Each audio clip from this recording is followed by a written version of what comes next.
They say the Imperium's police are made of steel, but I learned the truth the day their boots thundered down my street.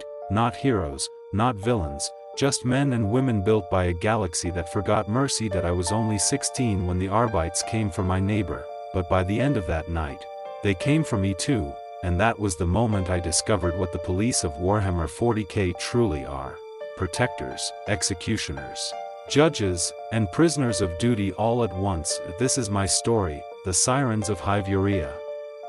Were not like the wailing alarms of old Terran cities, they were deep, metallic, vibrating in your bones, a warning carved into centuries of fear. That I was in the lower hab blocks, repairing a broken lumen strip, when the sound fell over the hive like a curtain. Everyone froze, mothers pulled children close, vendors shut their stalls, and people whispered one name, the Arbites, the Adeptus Arbites, Imperial Police, enforcers of the Emperor's law, unbending and absolute. They didn't walk streets unless something had gone terribly wrong. From the shadows of the corridor, they emerged like armored statues, black carapace armor, gold aquila on their chests, visors reflecting nothing but cold judgment. That my neighbor, old Marone, stood at his door. He was gentle, always helping children fix their toys. That he had never hurt anyone, but to the Arbites, guilt didn't require cruelty, only disobedience. A judge stepped forward. I still remember his voice,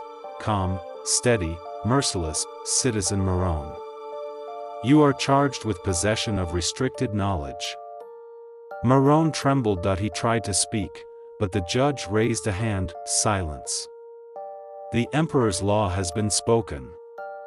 One shot. A flash. Marone collapsed, the book he held still burning from the bolt round, and in that moment, I learned something. The police of the Imperium do not keep peace, they enforce obedience. As the Arbites turned to leave, one of them paused. He stared at me, a boy frozen in fear, holding a broken lumen strip like a shield. His voice cut through the silence. You step forward.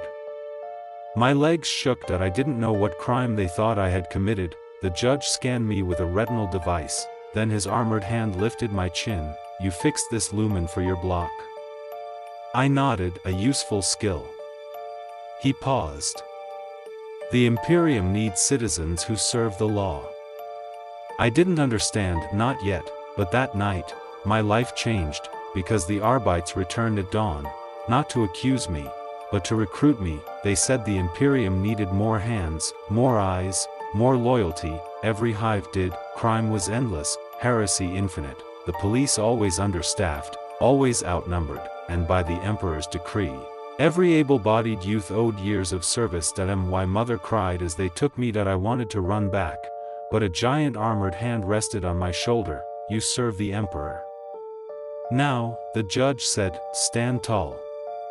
I didn't stand tall. I shook the entire walk, but I walked anyway. Training was brutality disguised as discipline. They said the Arbites were not like the local enforcers. Those were simple police, replaceable, expendable. But Arbites, we were the Emperor's will. We learned the law. Its cold lines carved into stone tablets. We learned to march through riots without fear. We learned to fire a shotgun at a target shaped like a man, then like a woman, then like a child.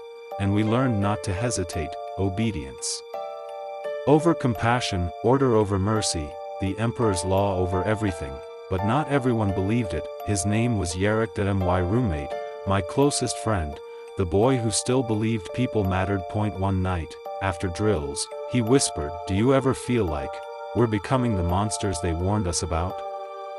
I didn't answer, because I didn't know. Our first real assignment came months later, a riot in District 9. Miners demanding more food rations, accusing local officials of corruption. We arrived in formation, weapons raised, orders clear, suppress the riot. Lethal force authorized. The streets burned with anger and hunger, people threw rocks, shouting for justice, but justice was not ours to decide. The Arbites opened fire first, and the riot turned into a massacre. I froze in the middle of the chaos. My hands shook around my shotgun.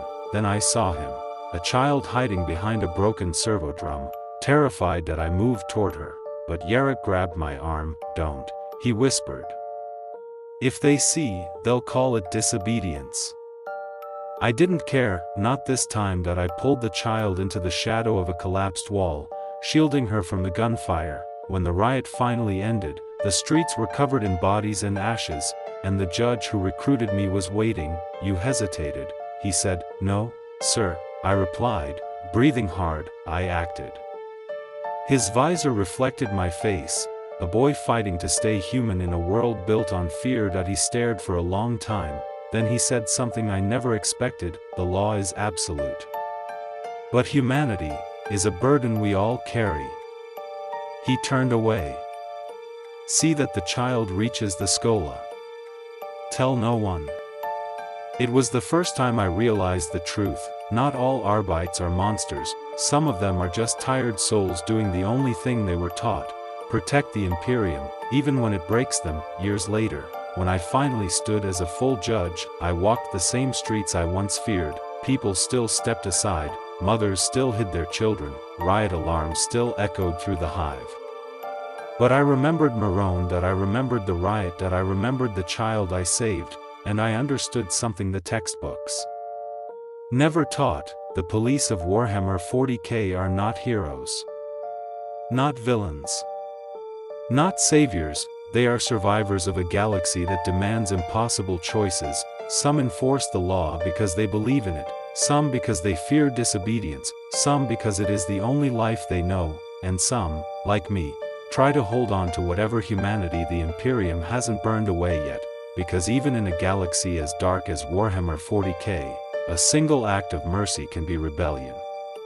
And a single heart can change the fate of those who still believe in hope.